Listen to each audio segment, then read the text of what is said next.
लहरेला निर्मल पानी, जय गंगा महारानी। गंगा किनारे बसी काशी बन गई है भारतीय राजनीति का सबसे बड़ा कुरुक्षेत्र। साधु संतों की इस नगरी में अब सियासी बयार जोरों पर है। बीजेपी के पीएम पद के उम्मीदवार नरेंद्र मोदी काशी से दिल्ली का रास्ता तय करने के मंसूबे बनाए हुए हैं, तो उनके इस अश्वमेध की राह रोके खड़े हुए हैं आम आदमी पार्टी के अरविंद केजरीवाल। वहीं मोदी को घेरने के लिए कांग्रेस ने दूसरा मोर्चा खड़ा कर रखा है, जिसकी अगुवाई अजय राय कर रहे हैं। बनारस के बाशिंदों को अलमस्त कहा जाता है। मिजाज में मस्ती और अंदाजे बयां के तो क्या कहने, और इस मिजाज में अगुवाई अजय राय कर रहे हैं। बनारस के बाशिंदों को अलमस्त कहा जाता है। मिजाज में मस्ती और अंदाजे बयां के तो क्या कहने, और इस मिजाज में राजनीति का रंग भी घुल गया है।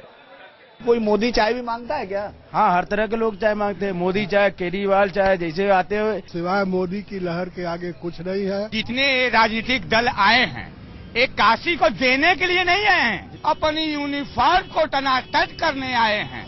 बनारस की राजनीति हर रोज एक नए मोड़ की तरफ चलती जा रही है। जैसे जैसे मतदान का दिन करीब आ रहा है, तो हर दल अपने उम्मीदवार को आगे पहुंचाने के लिए पूरा दमखम लगाता दिख रहा है। आम आदमी पार्टी के बड़े नेताओं का खेमा तो काफी पहले से ही बनारस में जमा हुआ है। खुद केजरीवाल गली गली, गांव गांव घूमकर लोगों से मिल रहे हैं और अपने लिए वोट मांग रहे हैं।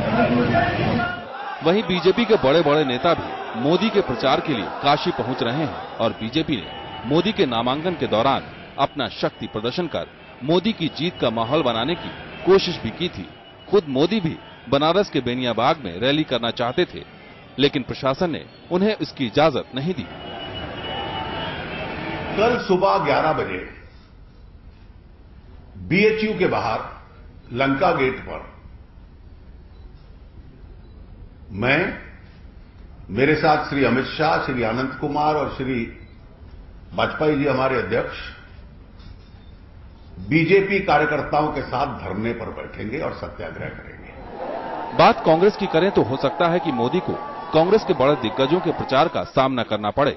खबरों के मुताबिक पार्टी ने जिला प्रशासन से 10 तारीख को काशी में राहुल के लिए रोड शो की इजाजत मांगी है। खबरें ये भी आ रही हैं कि अमेठी के प्रचार के बाद प्रियंका गांधी भी अजय राय के लिए वोट मांगने की मंशा से काशी पहुंच सकती हैं।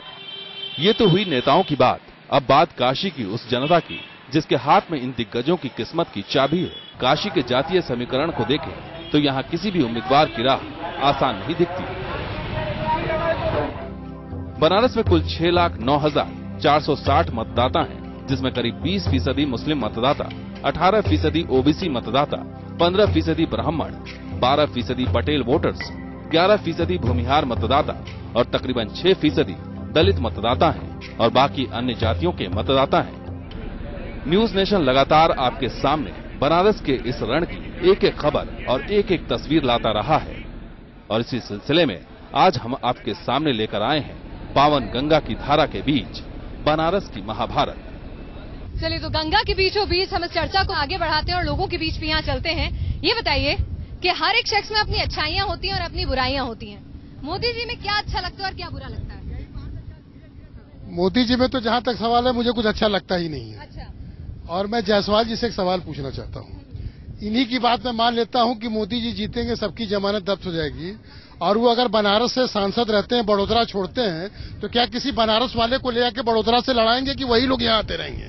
चलिए जायसवाल जी, मोदी जी में कुछ नहीं अच्छा लगता भाई, इन्हें तो मोदी जी में एक चीज भी खराब नहीं है। पूरा ये भारत मान लिया, जिनके नाम पर हम लोगों ने 3 से ऊपर सीटें ला रहे हैं। जहां तक उनको रहने की बात है, तो मैं विधायक के नाते से गारंटी के साथ कह रहा हूं कि मोदी बनारस में ही रहेंगे, बड़ोदरा सीट को छोड़ेंगे। चलिए, तो मोदी जी ये फैसला बाद में लेंगे, आपने कर दिया है। मैडम, एक शेर के लिए इनसे एक शेर की तरह मुखातिब करना चाहता हूँ कि इतनी गुरूर की बात मत बोल दो यार। बरसात में भी हमने महल को जलते हुए देखा है। ये काशी है, और इस काशी के अंदर महल को जलाने का काम मत करो, दिल को जोड़ने का काम करो। ये गंगा ऐसी गंगा है जहां इंसानियत और भाईचारे का पैगाम देती है गंगा, जहां बाबा विश्वनाथ के घंटे मोहब्बत की पैगाम देते हैं, जहां ज्ञानवापी मस्जिद से निकलने वाली आजान इंसानियत भाईचारे का पैगाम देती है। इस काशी को नफरत के नाम पर मत लड़ने दो। और चलिए आगे कुछ और लोगों से बात करते हैं। ये बताइए, आप यहाँ पर केजरीवाल जी भी अपनी किस्मत आजमा रहे हैं, उन्हें किस तरह का नेता आंकते हैं? केजरीवाल जी बहुत अति महत्वाकांक्षी हैं और अस्थिर व्यक्ति हैं। अच्छा, हाँ बिल्कुल, अति महत्वाकांक्षी और अस्थिर हैं भाई आपके नेता। तो महत्वाकांक्षा कोई गलत चीज नहीं है, और जितने भी जो लोग जी रहे हैं आगे कुछ अच्छा करना है वो सारे महत्वाकांक्षा रखते हैं। लेकिन अगर उस महत्वाकांक्षा में अगर राष्ट्र सर्वोपरि है, उस महत्वाकांक्षा में आम आदमी सर्वोपरि है, उस महत्वाकांक्षा में पारदर्शिता, जनता की भागीदारी वाली लोकतांत्रिक व्यवस्था अगर सबसे ऊपर है, तो हम चाहेंगे कि वो महत्वाकांक्षा। आपने बात की है केजरीवाल जी की, मुझे ये बताइए जरा कि आम आदमी पार्टी का प्रचार प्रसार हम लगातार देख रहे हैं। आप लोग कहते हैं कि आप सबके लिए हैं, आम आदमी के साथ है, लेकिन आपके प्रचार प्रसार का टोला जो है वो कुछ खास इलाकों में ही जा रहा है, या तो निचले तबके में या मुस्लिम समुदाय के लोगों के बीच। तो आप भी क्या यहाँ पर, क्या आपके पास कोई ऐसा प्रमाण है कि सिर्फ अल्पसंख्यकों में या नीचे वाले लोगों में? जहाँ अधिकतर जगह आपका टोला वहीं जा रहा है। महाबल जी, आप इस बात से अग्री करेंगे? आम आदमी पार्टी और मोदी जी एक है, क्योंकि गोधरा में जो कांड हुआ उसको पाप को धोने के लिए, और दिल्ली में जो दिल्ली की जनता को धोखा दिया उस पाप को धोने के लिए, दोनों यहाँ। चलिए, आपके हिसाब से दोनों। मैं विधायक रविंद्र जायसवाल से प्रश्न पूछना चाहता हूँ। मैं विधायक जी से प्रश्न पूछना चाहता हूं कि आपकी पार्टी के प्रधानमंत्री पद के प्रत्याशी नरेंद्र मोदी के पास ऐसी कौन सी मजबूरी थी जो आज तक उन्होंने अपने नामांकन पत्र में हर चुनाव में अपनी पत्नी का कॉलम खाली छोड़ा, और जो आदमी अपनी पत्नी का सम्मान नहीं कर सकता वो देश को क्या चलाएगा? देखिए, महिलाओं की बात हुई है, आधी आबादी की वोट की बात हुई है, बताइए। ये काशी और पूर्वांचल, मैडम एक सिलेक्शन मैं बताऊं, आपके पास आएंगे, पहले उस जनता के सवाल की इज्जत करते हैं। व्यक्तिगत सवालों का जवाब हम दें ये ठीक नहीं है, क्योंकि लेकिन फिर भी दे रहा हूँ। अच्छा, फिर भी दे रहे हैं? फिर भी दे रहा हूँ। हमारे भगवान बुद्ध को जब ज्ञान हुआ कि राष्ट्र में हमारी आवश्यकता है, तो उन्होंने बीवी और बच्चे को छोड़ करके ज्ञान लिया और ज्ञान दिया। ठीक है, मोदी जी ने किया, हमसे लोग कहा करते हैं, हमसे व्यक्तिगत सवाल करते हैं, व्यक्तिगत सवाल करते हैं लोग, अरे राहुल की उम्र 48 साल, शादी क्यों नहीं कर रहे हैं? हमने कहा बड़के सवाल है, हम जवाब नहीं देंगे। बात शादी करना अलग बात है, लेकिन जो नारी सम्मान की बात करते हैं, जो अपने घर की रक्षा नहीं कर सका वो देश की नारी की रक्षा करेगा। मुद्दे को निजता, मोदी जी ने कहा था कि हम भ्रष्टाचार के ऊपर जेल की सलाखों में भेजेंगे लोगों को। मैं यहाँ छोड़ती हूँ, जरा एक सवाल आपसे। आधी आबादी की बात हो रही है, यहाँ पे महिलाओं का जिक्र हुआ है। मुलायम जी ने जो बात कही, जो कहा रेप के कानून को लेकर के लड़कों से तो गलतियां हो जाती हैं, इस तरह से इज्जत करते हैं वो आधी आबादी की। आप मुलायम सिंह की आवाज को समझने की कोशिश नहीं की। अच्छा, अगर आप मुलायम सिंह के दर्द को और जुबान को समझ जाती, उत्तर प्रदेश के अंदर वुमेन का, महिलाओं को सम्मान देने का, उनको सबसे पहले लाइन देने का काम कौन किया?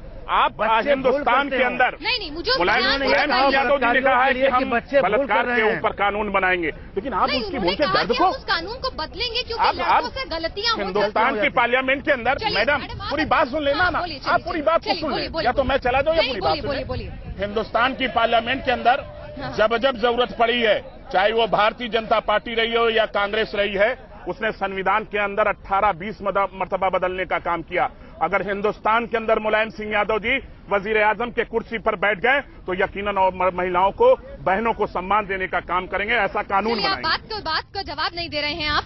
जो बात इन्होंने कही, मुलायम सिंह का बयान आपने सुना होगा महिला होने के नाते, आपको नहीं लगता कि वहाँ माफी चाहिए उस बयान को लेकर?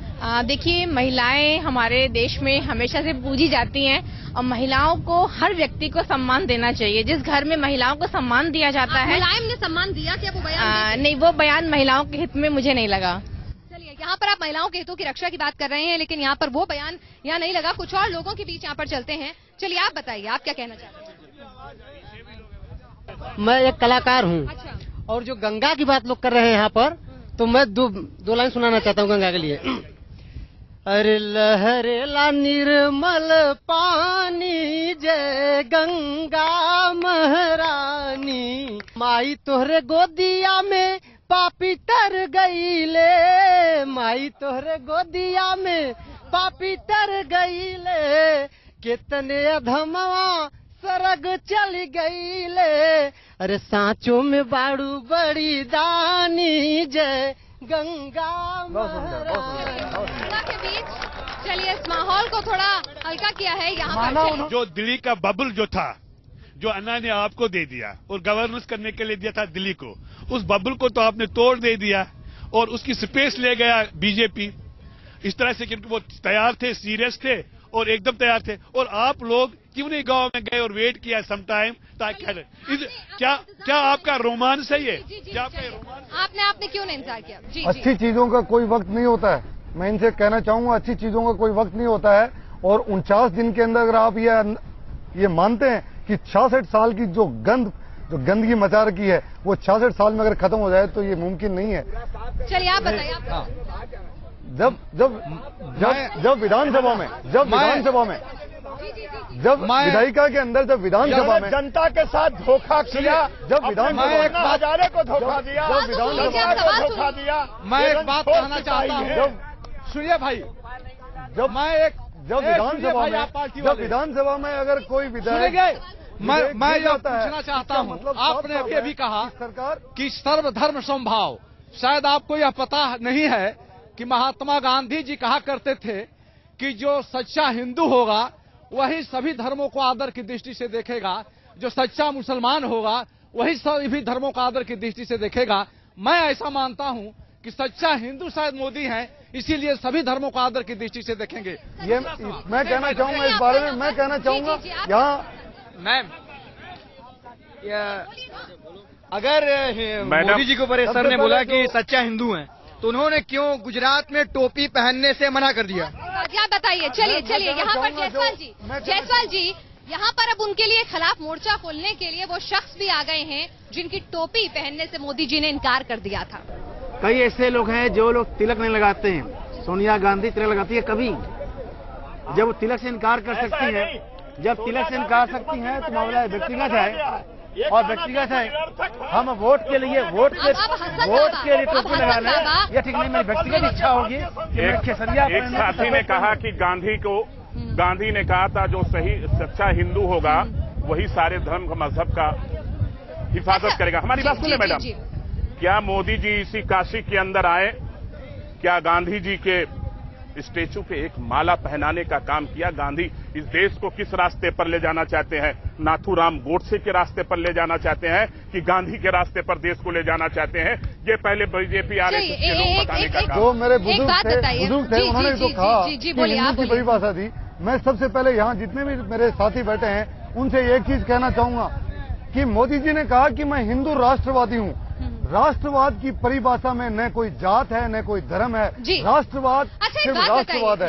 जो आदमी सिर्फ धर्म के नाम से देश को तोड़ रहा है। जी चलिए, मैं यहाँ काशी में मौजूद हूँ और कहीं ना कहीं इसे हिंदुओं के लिहाज से बहुत महत्वपूर्ण जगह माना जाता है। अमिताभ जी, आजकल के जमाने में चाहे सेकुलरिज्म के नाम पर या कम्युनलिज्म के नाम पर कैसे भी समझ लें, क्या हिंदू को लेकर अगर कोई कहता है कि मैं हिंदू हूँ या हिंदू परंपराओं में यकीन रखता हूँ, इसमें शर्माने की क्या बात है? इसका मतलब ये तो कतई नहीं कि वो कम्युनल हो गया। कम्युनलिज्म से ये मतलब नहीं है। कम्युनलिज्म से मोटा मोटा मतलब है बनारस धार्मिक शहर नहीं है, बनारस आध्यात्मिक शहर है और आध्यात्मिक चेतना धार्मिक चेतना से ऊपर है। आध्यात्मिक बात कोई करेगा कतई बुरा नहीं लगेगा। कोई अपने संप्रदाय की बात करे, जबकि रविंद्र जी ने एक अच्छा काम किया। उन्होंने एक अच्छा काम किया, मेरे लिए एक चेतना की बात है। अब तक मैं सोच रहा था कि मोदी जी शिव के 13वें अवतार हैं, इन्होंने कहा नहीं बुद्ध भी हैं, तो अच्छा लगा कि एकाधिक अवतारी रूप मोदी जी में विकसित हो रहा है। ये आध्यात्मिक है, सांप्रदायिक नहीं है। चलिए यहाँ पर कुछ एक सवाल मेरा है, यहाँ पर कुछ और बुद्धिजीवी हमारे साथ पीछे बैठे हुए हैं। जी चलिए, पीछे वालों के लोगों के भी बीच में आएंगे। जी बोलिए। मेरा ये कहने का मतलब है कि यहाँ जो भी बातचीत हो रही है वो धर्म से जोड़ करके बातचीत न, जीवन विकास से चलती है, रोजी रोटी और बुनियादी जरूरतों से चलती है। बनारस में 3 समस्याएं हैं, वीवर और सीवर की, और ये कांग्रेस के लोग या बीजेपी के लोग जब भी इस देश के अंदर रहे, ये रिवर के लोगों के लिए न कोई प्लान बनाया, न कुछ काम किया और न सीवर के लिए कोई काम किया। बनारस सबसे प्राचीन नगरी भारत देश दुनिया के अंदर जिंदा शहर। चलिए, यहाँ सीवर और वीवर की बात हुई है।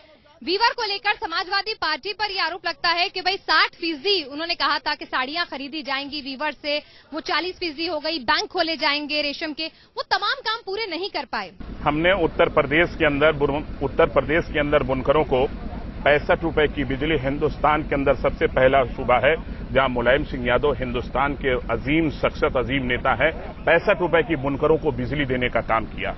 बुनकरों की 60% साड़ी